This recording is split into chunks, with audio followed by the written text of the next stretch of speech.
Buffalo is going to win it, folks. The Bills make me run, shout, kick your heels up and shout. Let's see why the Buffalo Bills are en route to the playoffs. Come on now, the Bills are making it happen now. Stand up now, come on and shout. The Buffalo Bills go undefeated. And we're going to the Super Bowl. Yeah. Now, baby, come on, come on. No one Come on circles the and wagon shout. like the Buffalo Bills. Yeah. All right, we are live, and we are back. Welcome to another episode of the Overdue Bills podcast, and we have some exciting things today. Have a lot to get through, have a lot to talk about. But before we do that, I want to ask the guys how they are doing today. You know, check on their mental health. We're in that type of season. So, Rad, how you doing today, man? I'm doing great, man. I'm happy to be alive, happy to be breathing. I think I'm gonna just roll with that. Happy to be breathing air. I'm doing great, man. Great day to be a Bills fan. Let's get it. Well, we'll see about that. And Matt, man, how you doing, man? I'm doing good, man. Doing good. Just, trying to get through these technical difficulties at the house, man. So apologies to me if I'm freezing up or to anybody out there if I'm freezing up or whatever out there. I gotta work on some things here at the house, get this connection right. This is crazy. For sure, Matt working on it. You know, we got the little We ones. good. Yeah, they have a mind of their own. You know, shout out to them. Yeah, But, got for sure, yeah. Matt. my son, I'm sure everybody out there with kids, I'm not taking any accountability, but my 1-year-old son hiding all the gadgets I need to make my connection right. I'm gonna blame him. Sorry, Roman. He want to play. Clearly, I think that's what he's saying. He's saying I want to play, and Daddy got to do his podcast. But shout out to everybody out there. We appreciate y'all coming on right now. Let me say this now: OverdueBillsPod.com. OverdueBillsPod.com. That's our website. You can find all of our content there, all of our merch, all those wonderful things. You see the hoodie, t-shirt. We got a whole bunch of things coming out, in the near future. So please, ma'am, please, sir, hop on that site and go click that button. Go get you something, man. Hats. I was just on there about to buy me a hat. You know what I'm saying? We buy our own stuff. You know what I'm saying? We don't even dig in the purse. The only person that dig in the purse is Mills. Mills is not on the show, but shout out to Mills though. But let me say Raw this: Mills. shout out to Raw Mills. Shout out to Buffalo fan base, presented by 26 Shirts. We appreciate them. And with that being said, we need y'all to do us a favor and follow us on all of our platforms: Facebook, Instagram, Twitter. We need you to follow the Overdue Bills Pod on all those platforms, but also follow Buffalo fan base. We're also on Twitter. We got a huge Twitter audience. I mean, it's amazing over there. Facebook, YouTube, all those amazing things.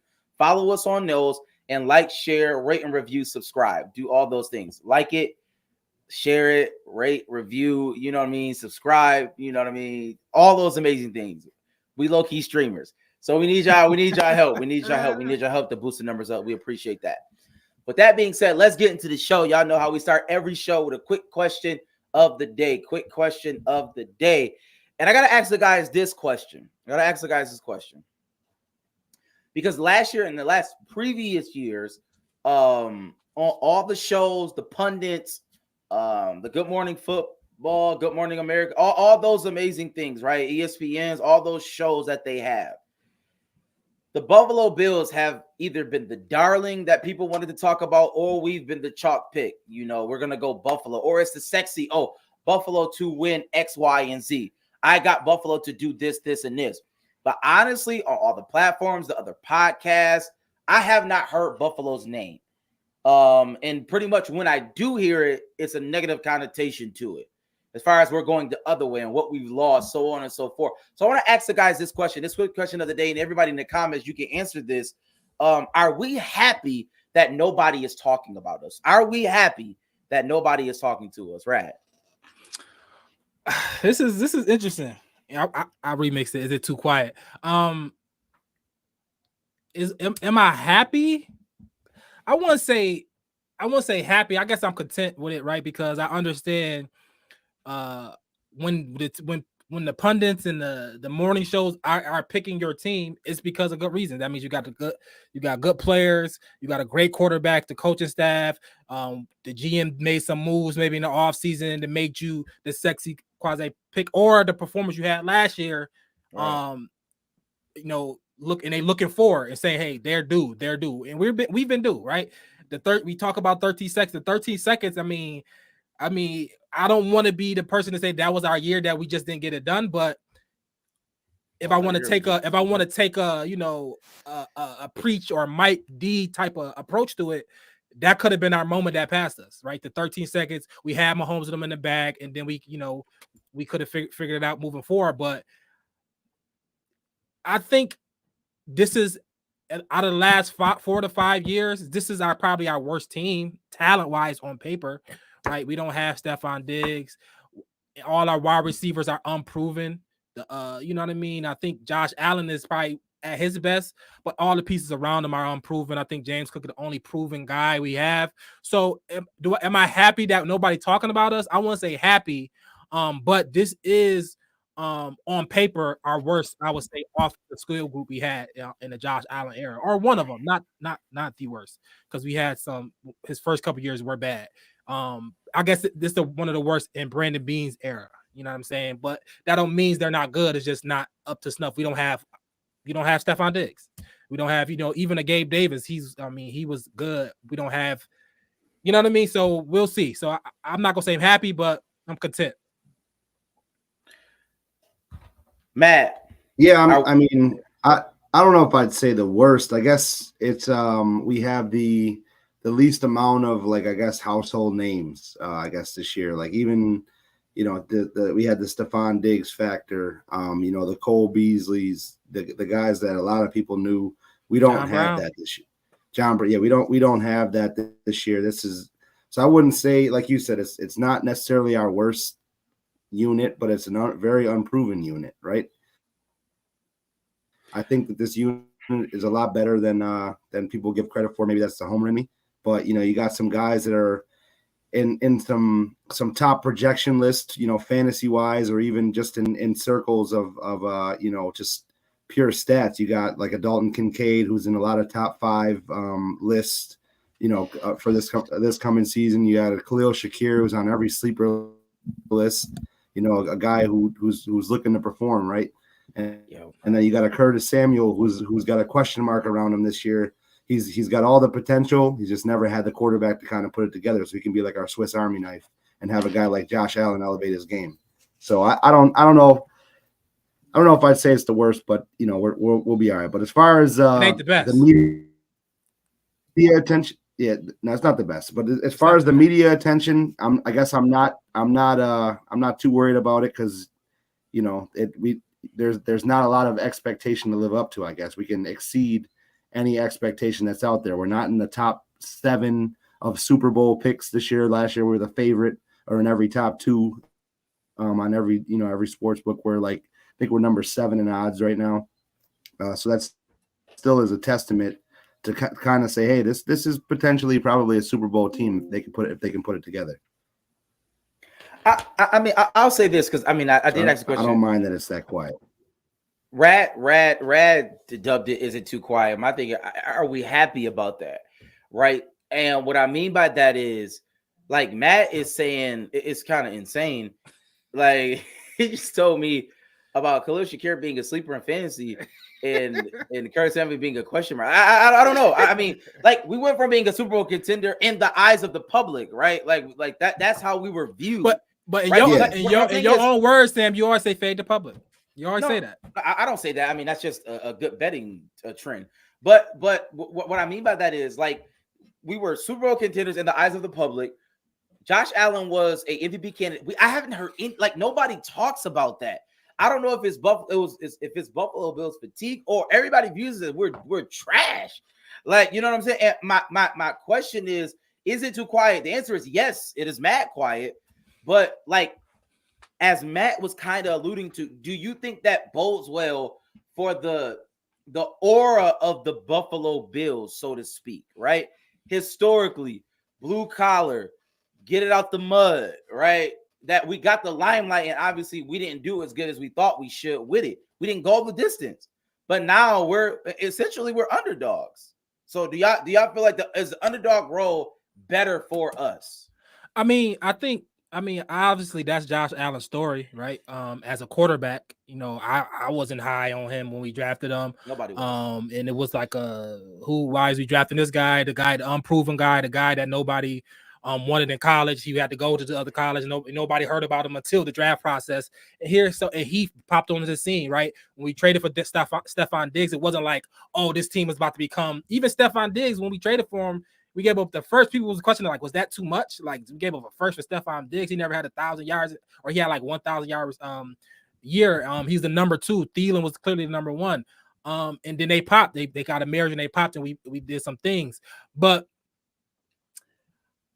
yes, I agree. I think Buffalo is a blue collar city. I think us being a quote unquote underdog team, Josh Allen not having that pressure of having to live up to anything. I think other teams got that too. I think Mahomes had that when Tyreek Hill left. I think the Bengals, remember the Bengals hype? That's Joe Burrow been hurt a couple years, and they're kind of Jamar Chase holding out. So it's other teams that had that high end factor that people was picking is kind of came back to the pack. Now, obviously, Mahomes overseeded that, and he's Mahomes. Andy Reid. Let's hope we even can get something to that amount, but we'll see. I think coming from this position in the AFC, people don't even got us winning our division, so I think it's good for us.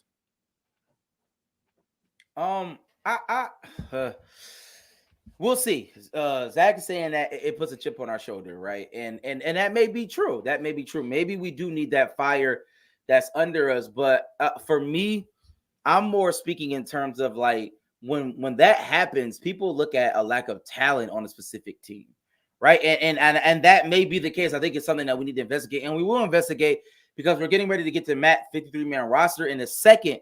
But before we do that, we did have a preseason game against the Panthers here. We lost. We did score our first touchdown, and I just want to ask: are there any takeaways? Right? I know we said it on the previous show. We don't necessarily take a lot from preseason, but are there some things that we can sort of look at and glean from, looking at this last preseason game? Matt, do you have anything to say on that? Yeah, I mean, it's just I don't know if I could. I mean, I guess the takeaways are we did see some guys separate, I think, and they segued themselves into my 53, which I'll get into here shortly. That's about the only takeaway that I had. I mean, I didn't expect much from this game, and as I didn't expect much, they didn't really deliver much. So it was more so like a scrimmage to me. Yeah, I'm gonna go. I don't want to put it on the screen, but Bass is take the B out. So take the B out, yo. If you got a jersey, you might have to take that B out. Right. Bass, yo.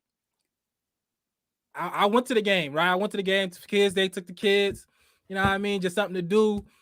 It's middle third quarter, late third quarter. They bring out Bass for a 40-something yard field goal. Nobody there. Half the crowd gone. Nobody there. It's a great day. 670 degrees, no wind, and he just shanks it right. It's like, yo, nobody said nothing. The crowd didn't boo. It was just normal. He just walked to the sideline. I'm like, we got to get rid of him. What is going on right now? Like, right. If everybody, he's having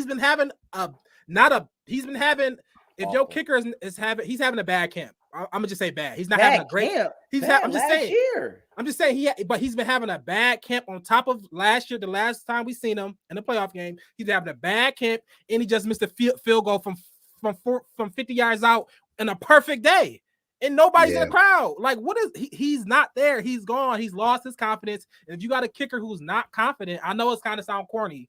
We got a kicker who's not confident. I mean, like if Mike is on here, okay, he don't want us to kick field goals anyway, but we got a kicker that's not confident. We need to I hope Bean is having some tryouts because at this point, I expect him to miss. I expect anything out 42, 43, 40 and up.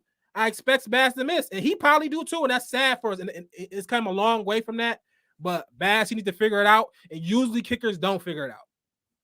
they usually cooked. So we'll see. I don't know what we're gonna do, but it's not been good for Brandon Bass in the last couple this whole camp and that last preseason game. He was 1 for 2. Nobody was there. It was a perfect time to just go get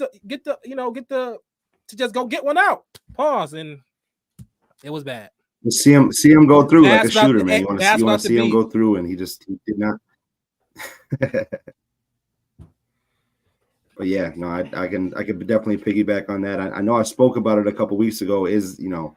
Should we be worried? Obviously we heard about him missing some field goals in camp, but I did look at it, and maybe it's an over. He was 6 for 7, so I can't be too worried about it. I'm talking during game time, he wasn't making them, so I don't know if we have to read too much into it. I guess we'll find out that first field goal that comes up in 2 weeks against Arizona if we do kick a field goal. For me, the bad situation is insane. I mean, like, kickers get released for less. Like, you know what I mean? And like, he's responsible for a lot of things, right? Like last year, I think he had one of the worst years I've ever seen in my life. It was terrible. No, I'm just saying, like he was just bad. Period. Like, he missed legit field goals in pressure, like, let alone the pressure situations. Like, he literally just fumbled that. But it's like during the course of the season, like, he was actually like missing field goals. He was, like, you know what I mean? Like, just regularly, like, it got to the point where we was just like, he's not gonna make it. Like, we were. I knew he was missing it. Like, in the playoffs, we were literally in a playoff game where we were like, he's not going to make this, y'all. Like, he's not gonna make it. Everybody had this. Like, we all felt that. That's insane. To feel that way about your kicker is nuts. To say, like, he's not gonna make it, and that's a problem. And then coming into this camp, he's missing, like, right, like, he's missing field goals. And then, like, in this last preseason game, he doesn't have confidence in himself, and we don't have confidence in him. He shot. That's a problem. I think that's a problem. And I think that is a legitimate takeaway from the preseason. I know we like to say we cannot take away anything, but we can. Like, you practice how you play. He's clearly practicing that. And then it comes to the game, he's not making it. Like, that's a thing. That's a real thing, right? And it needs to be talked about. And really, it goes to my next question right before we get to the 53-man roster. I guess we can tie it all into one, right? Because the question really comes when we talk about 53-man, right? Do the Buffalo Bills have depth anymore? Like, right? Like, honestly, the last couple of years, we would talk about our depth on our defensive line. You know what I mean? We got people to come in and do some things, right? We would, especially our defense. We talked about depth. But, like, it just seems like year and year after, over and over again, I don't know. I don't know. And I don't know if y'all want to tackle that question, or do y'all want to go through the 53-man roster and then tackle that question? How do y'all want to play that? I'll leave it up to y'all. I can answer real quick. I think our depth is fine, right? I think I really trust Brandon Beane. I think his rookies typically hit. I think our wide receiver room. I think for me is our wide receiver room. Our O-line, so we always can improve there, obviously. And our wide receiver room is question marks, but it is depth. It is people there, right? It is people that they're gonna play, right? It is people there. So yeah, I think our running back room is probably our best room. As far as offensive skill wise, our tight end room is good. Dawson Knox and Kincaid is fine. Quentin Morris is somebody that I think as a third tight end is a good third tight end. I think our depth is there. I think our back end, our secondary is good.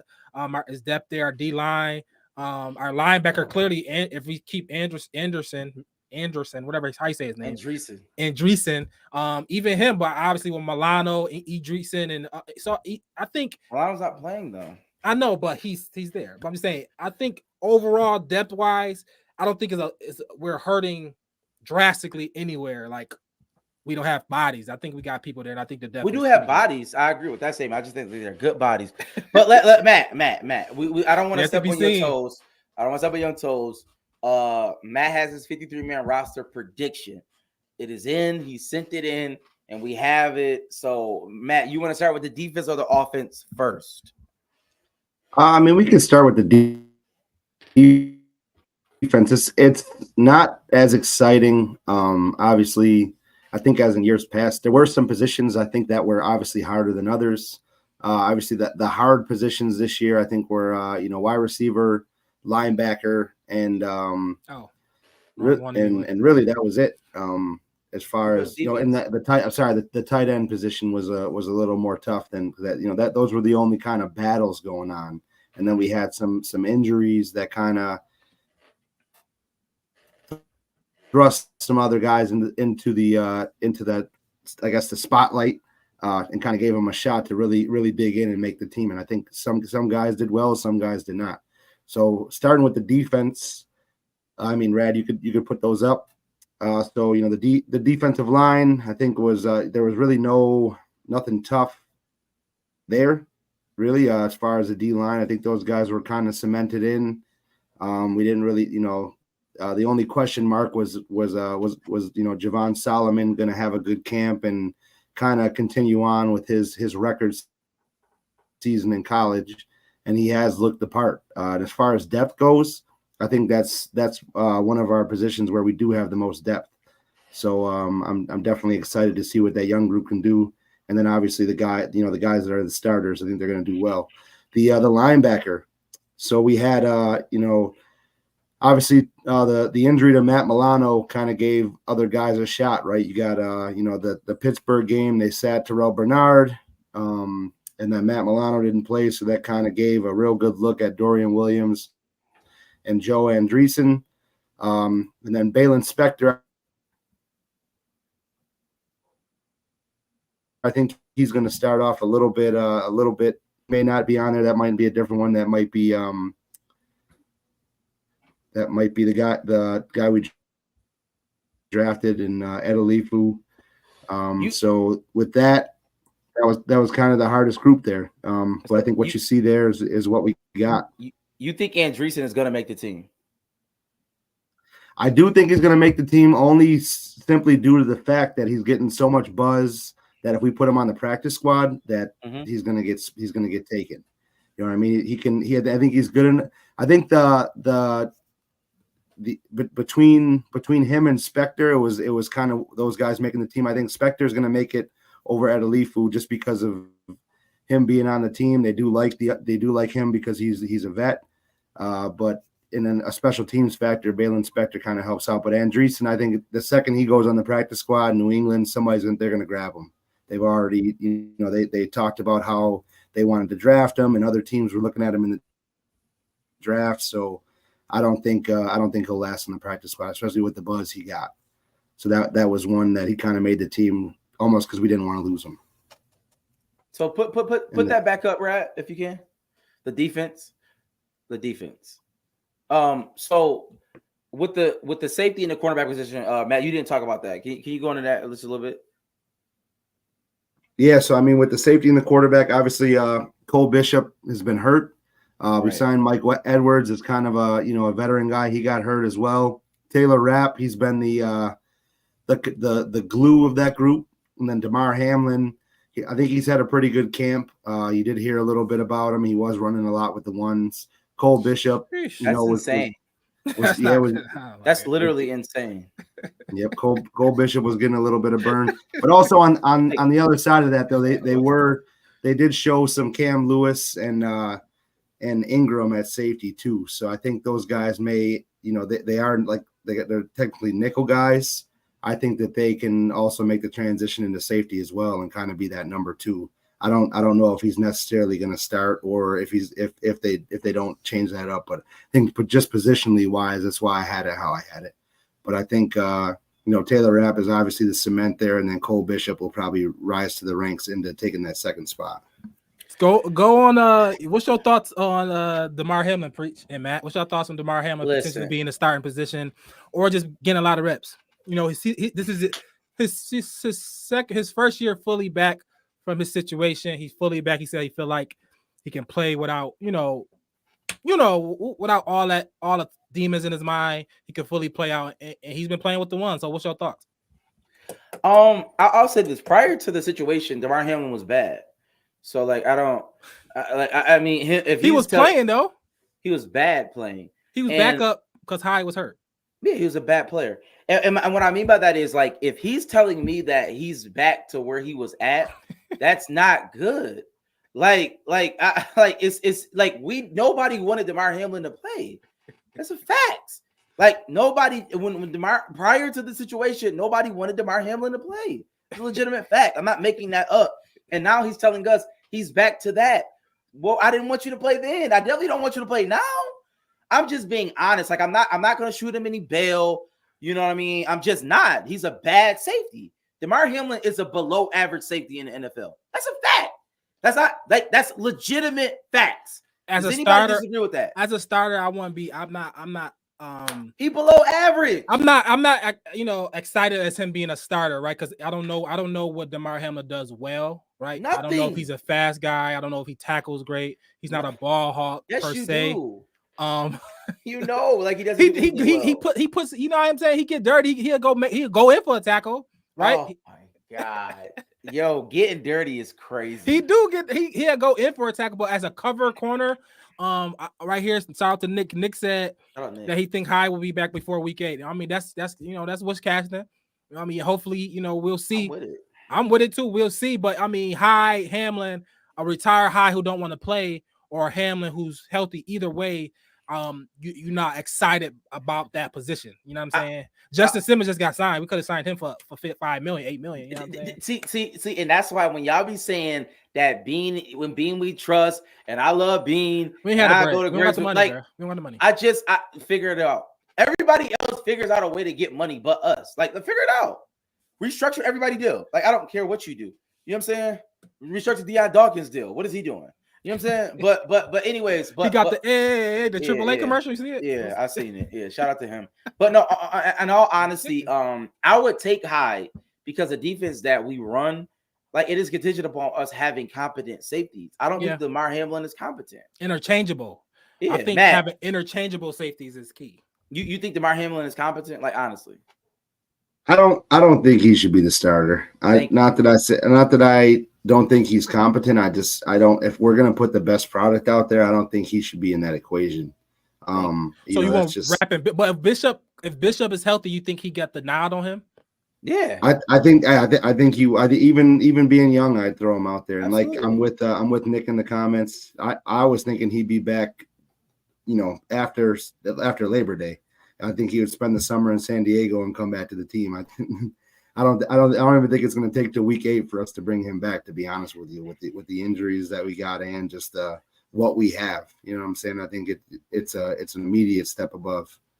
And again, I mentioned the Cam Lewis or the Jamarcus Ingrams. Those guys could probably step in, and I think they'd do a better job too. So it is what it is. All right. Yeah, it remains to be seen. We're about to go to the offense. Shout out to everybody in the comments. Definitely appreciate y'all. Definitely. But so let's do this. Let's go to the offense. Matt, put your offense predictions, because I know Jaheim said, "Do we keep Gore Jr.?" And we're about to find out right now. Put it up. Yeah. So Jaheim, just from a standpoint of, I guess, got guys that were there, and Ray Davis did show some flashes. We did spend some draft capital on him. I think Frank doesn't make the team, but I think he's a practice squad guy, and with him it is rolling the dice, I think, as well, because I just read a stat today that he was the highest rated rookie running back in all of preseason. PFF dropped that stat today, so whatever they're looking at, I'm sure they got some algorithm with some NFL scouts. So I think he could end up getting scooped up. But like I said before, little boring. The QB, obviously I have 3 QBs there because I think Mitch T is going to start off on the IR. So I think that just kind of puts in Ben DiNucci by default, or they could just sign a quarterback off the street just to back up Josh until Mitch is back. But I do think that Mitch is our guy. Going forward, I haven't seen anything out of anybody else. They already released Anthony Brown, so that mystery is already done. And so it's really just going to be dependent on if Mitch is on IR to start it out. Now the other position group that I thought was a little dramatic, the tight end room, right? So you had Zach Davis definitely had a great camp, had a lot of buzz coming out of camp, but so did Quentin Morris, and Quentin Morris. He's a staple guy. He's a guy who's already cemented on special teams. So I think he gets the nod over Zach Davis in And Zach Davis is another guy who's going to be on the practice squad. And, if we see an injury or something like that, he'll get elevated right away to that tight end spot. The other one was the wide receiver room, man. There's wasn't too much mystery there. Obviously, I think the top four in Khalil Shakir, Curtis Samuel, Coleman, and Matt Collins, those guys were locks. And then the other guys, the Shavers, I know I talked a lot about him all camp. When I went to practice and then when I seen him, he just, he looked like he had a little more energy. He looked the part out there. He's making tough catches in practice, contested catches. Man, I'm gonna let you finish, bro. But reading them names, bro, We're terrible. I don't know, bro. We're terrible. Hey, look, we gotta be honest. Khalil Shakir, Curtis listen. Samuel, Keon Coleman, Matt Collins, God. Like, You what are talk we about doing? shavers, Jesus Christ. Yeah, KJ Hamler. Shorter is terrible. He's just big. And Yeah, MVS, that's why I put God. practice squad. And then Scantling, I mean, I don't see it on tape. I don't know what Bean and everybody else sees. I think His he presence, I think he should be cut, but I think he's going to start on IR. They did mention he was week to week. I don't want him to make it because he cannot catch the ball, and that's the number one job for a wide receiver. He doesn't seem to ever come down with the ball, especially being wide open or whatever. So that's why I kind of have him starting on IR. And then KJ Hamler, I think he got the nod. Returner. Yep, he got him in the return game. He with Curtis Samuel dealing with turf toe, he might get some reps out there. And then I just think Shavers, obviously he's going to be option number 5. Oh, okay. Matt. Or some special teams help. But yeah, obviously we're rolling with the top 4 there. Terrible. Not terrible. Shout out to Keon. Hopefully Keon comes to something. You know what I mean? We'll see. What are we doing? Matt, can you take this down, please? I don't want to talk about that line. We got to be honest. Let's pros and cons. Yo. Let's just be honest as Bills fans. Yo, that's a wild list. Like, I don't think Jaheim. I don't think it's hating on the picks. It was even me putting those guys on the list. It's just what I was dealing with off the depth chart. You know what I'm saying? It was a tough addition, but I see it's what we got. It's the best of what we got. But I do think with that team, we got Josh Allen, and it's going to be a good unit we're going to put out there. I'm not hating on Matt picks. I'm hating that Matt even had to pick them. Like, the fact that Shavers, like, what are we doing? Like, Shavers is a legit practice squad lifer. You know what I'm saying? Like, he's not supposed to be on an NFL roster, or at least a Super Bowl contending NFL team roster. Like, what are we? Okay. All right. In the group chat, Mike came out. I'm kind of mad Mike's not here. Mike came out. Who's this? This big Sammy Watkins looking dude, right? That was Shavers. So I think he's got a little potential, man. He's got a little potential. Shout out to Jahima. He talked about Frank Gore. I mean, he looked good in the preseason, but it is what it is. You know what I mean? I don't think you keep him for that. I think Ray Davis is a better version of him. He's a better version of him. And Ty Johnson. He is. And Ty Johnson can play on special teams. And Frank Gore is a pure running back. And we don't need a pure running back right now, I think. So I would like to keep him, but I'm not pressed for him. I think the 3 in front of him are better. And Ty Johnson can play special teams and Frank Gore can't. So I think that it's a wrap for him. I don't think we keep him 4 running backs. But I mean, who knows? But I don't think that. I think 3 is fine. Practice squad is fine. And if we need somebody, we just go pick up another guy. You know what I'm saying? So we'll see. Yeah, and I think the 4 running backs, obviously, it's the Reggie Gilliam kind of gets thrown in as in the running back group by default. He's done. Frank Gore is good, but he's not good enough to supplant any of the guys in front of him. No. To me. I think Frank Gore Jr. is better than every running back we got, but that's neither here nor there. The running back room, it is what it is. I think that Matt, as far as cons, our offensive line is terrible. I think that even looking at those names, it's like I don't even see potential to getting better, and that's a Brandon Bean problem. That's awful. So in my opinion, I'm just saying that's my opinion. I think Brandon Beane did an awful job with our line. You want to cut Frank Gore Jr., but you want to Hey, all nepotism Like, ain't good, bro. That's Hey, what they do, it though. is. But and the crazy thing is, Frank Gore Jr. is actually good. Bronny James is not even he's not even a caliber player. But he's not gooder. He's not That's gooder. He's not better than anybody in front of him. But the problem is that Frank Gore is not LeBron James. But that's another conversation for the other day. He not. Yes, Matt. With the O line though, I mean, obviously terrible, right? it's a seeing that list. It's a hope that we don't have to run into the depth scenario. And I did mention last week if there was you asked is there a move, maybe Brandon Beane should try to make before the season. And obviously, I said the tackle position, and I think we want a wide receiver as well. So I think those two positions will be addressed throughout the season, whether picking up, a vet that's hanging out on the couch. Maybe Jason Kelsey will brush it off and come out of retirement or something. I don't know. I do that. It is what. Yeah, that remains to be seen. But definitely, we gotta get some depth on that unit if we need to. But I think the starting five will be okay for now. Maybe we get Devontae Adams in the middle of the season, man. He might be on the trade block. Possible. I mean, our just to be quite frank, our wide receivers are disgusting. It's just they're not. But no, it's a fact though. Like our wide receivers are disgusting. Like they're bad. Like the fact that we're even putting question marks around Curtis Samuel is not a question mark. He's a thumbs down. Like it's just like he's not good. Like what are we talking about? Like I don't think we got a 1,000-yard guy. I don't think we got a 1,000-yard guy in there. I will say I'm usually the optimist, but that this group doesn't give me like the warm and fuzzy at all. Bottom five. The crazy part is I still don't think that they're bottom five. I still don't think they're bottom five, but I am not in love with this group. I'm not in love with anybody in this group. Like Tyquan Thornton or like a scrub, bro. We're bad. Like we legit have bad players on our team. I'm just being honest, and I know we don't have. Listen. We do not have to believe in anything. We could just be honest. Should we put Knox on? I don't think we should put Knox on. Knox is our third best receiver. Why would we do that? Why would we do that? He's literally our third best receiver. Like Dawson Knox is better than Curtis Samuel. That's a fact. Legitimate fact.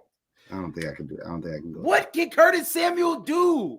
Like, I mean, Kincaid already is probably one of the best tight ends we've had in 10 years. Who are you comparing him to? Dawson Knox is top 15 tight end in the league. I'm just saying Kincaid is going to be good. I think we don't have like as Mike said, we don't got Stevie Johnson out there. Stevie Johnson, Lee Evans. We'll see. I mean, maybe if Keon Coleman not as good as either one of them, that's a failed draft pick. And I think Kincaid is better than any tight end we ever had. Who was the one guy we traded for that was terrible? Charles Clay. Charles, we didn't trade for him, but I think we picked him up for free. We picked him. Oh, Charles Clay. We thought that boy was about to be nice. He's the only reason we got that Josh Allen has a loss to Miami. Garbage. Terrible. Wide open Charles Clay is terrible. So we try to compete with Charles Clays of the world. We should be fine. Kincaid should be better than that. Listen, I'm just being honest, and nobody wants to be honest about this. Our wide receivers suck. Like, we keep talking about Keon Coleman. God bless Keon Coleman, right? God bless him. But at the end of the day, rookie wide receivers historically do not do anything. That's a fact. Even first-round draft picks. Last couple of years, though, that you're literally about to tell me years, that's not true. No, it is. You're only going to name 3 players. We're talking about here. You're only going to name them. Name them. And I just want to slap you. I can name who? Name them. Name the wide receivers that have done well.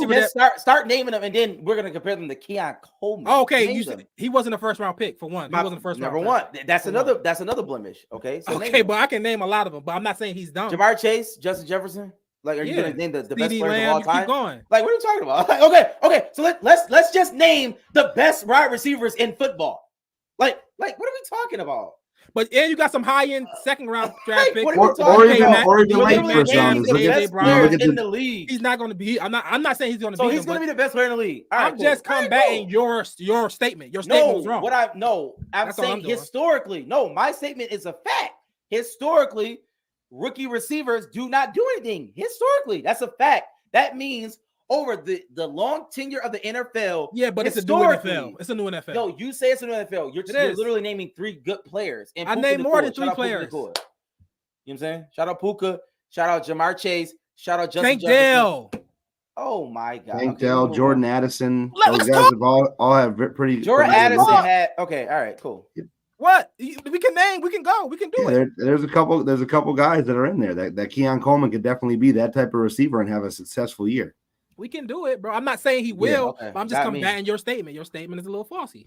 It's not false. It's I said historically. I can't be Okay. false. All right. Like it's literally, I can't be We're false. talking I got about the numbers history. on my We're side. talking about some history, some recent history, but it's still point is, history. I have the numbers on my side. Like historically, right. they don't pan out. That's just a legitimate fact. They don't. Fact. All right, we'll see. I mean, that's first of all, that's just like the draft in general. Like, I mean, I have numbers on my side. Y'all have conjecture, just saying things. But irregardless, the point is our wide receiver room sucks. That's a fact. We cannot. Nobody's debating that anymore.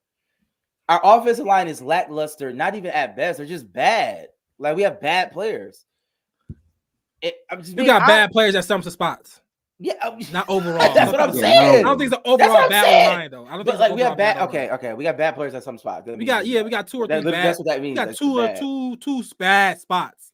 But all I'm saying is in the last 5 years, this has been probably one of the worst talented teams that, as far as talent wise, that I've seen in a long time. I'm not gonna say that. I guess on paper, I will back that to a point on paper. Yes. But you think this wide receiver room is straight up worse than the John Brown, Cole Beasley? John Brown is better than every receiver we have on our team right now.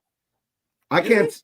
Yes. He's a 1,200-yard receiver, multiple years. What are you talking about? Yes. Yeah.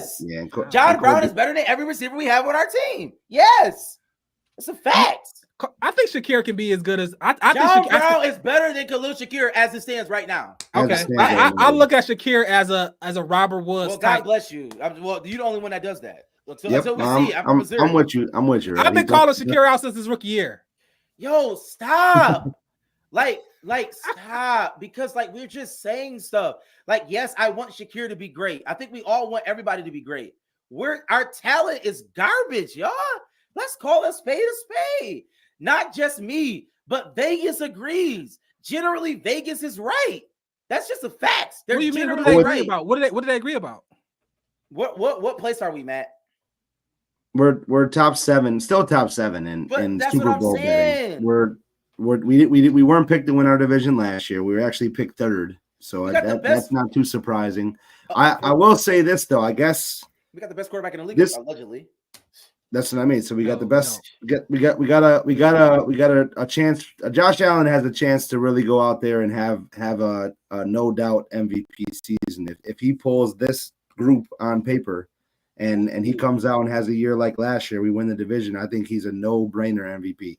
Let me say this: it stands to reason if we have the top 2, top 3 quarterback in the league when that happens in any other team, in any other scenario, they're automatic top 4 team. Automatic. Not necessarily. The Chiefs were in the same boat as us last year. They lost everybody. All they had was Kelsey. Rasheed Rice was a question mark. They were in the same boat until they started winning. Matt, the Chiefs was not a Super Bowl. No, not a Super Bowl. No, they weren't. It was us, the Ravens. No, it wasn't. It was us, the Ravens, and Philly in the top 3, 100%. Okay, they were in the top 4. They weren't. They were in the same boat. They were like in the 5 to 7 range, in the same boat. Everybody, they're done.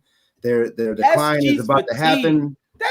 That's silliness. That's just Chiefs fatigue. That's just what they do. That's just bad. No, the Chiefs were. Though, if you look at their roster, they were playing bad. They had a bad season last year, like far as regular season. Yeah, it was like heckle and jive. I don't like these conversations because we just say anything. Oh, but Nick said I'll take Brown and Beasley. That's a fact. Like, Beasley is better than every receiver we have on our team. That's just a fact. He out there, go get him. We're terrible. Our receiver core is awful. And to be seen. I think the tight end position is weighing, like, because our tight ends historically has been terrible. We have bad tight ends. I think Knox and Kincaid is weighing the overall pass catching room is better than we think, because we're not weighing in Knox and Kincaid part. Kincaid is a first round tight end. first round grade tight end, and we projected him to be great things, of being a top 5 tight end moving forward. And we're not talking about that because we talk about the receivers, which I understand. But we have a good tight end that we projected for, and being first round picks typically pan out. All being first round picks typically found out. Even Elam, who's playing better, we'll see. But I like Kincaid. Kincaid is good. He's one of the better tight ends. God bless Kincaid, but Matt, other teams got good tight ends now. That's not even a thing anymore. Everybody can have a good tight end. Like, you know what I'm saying? Kyle Pitts had a 1,000-yard season. Whoop-de-doo. Like, boys be having good tight ends now. Brock Bowers. Like, you know what I'm saying? Like Trey McBride. Like, it's Matt. Any of those guys that Josh Allen throwing on the ball? Yo, stop saying Josh Allen. Stop saying that. We had Sherfield. That's our Sherfield was quarterback. garbage. Sherfield was garbage. He had Josh Allen. He is. I think every receiver in our room is better than Sherfield. Mad players who have Josh Allen, that's garbage. You're not making sense. Like, stop doing that. It's Kincaid garbage. Allen. What does that mean? It's Kincaid garbage. You garbage. It's Kincaid garbage. No. Okay, so what are you talking about? What I'm saying is he's like the 7th best tight end. Like, that's facts. But anyways, I'm just saying, like, you just saying like he's just like he's Travis Kelce. A 7th best tight. If we had the 7th best receiver, you would be hood do now. We got the 7th best tight end. That's a good thing. Irrelevant, bro. What are you talking about? And maybe even not that. All right, bro. Kiddo. You know what I'm saying? It's mad, man. God, like y'all just be talking, bro. But listen, that's fine. I need a one-word answer. I need a one-word answer because we're getting ready to get off the show. I need a one-word answer from everybody. Just one word. I need a one-word answer. Rad, is this a Super Bowl caliber roster? No. Okay. Matt, is this a Super Bowl caliber roster? Yes, but I need more than one word.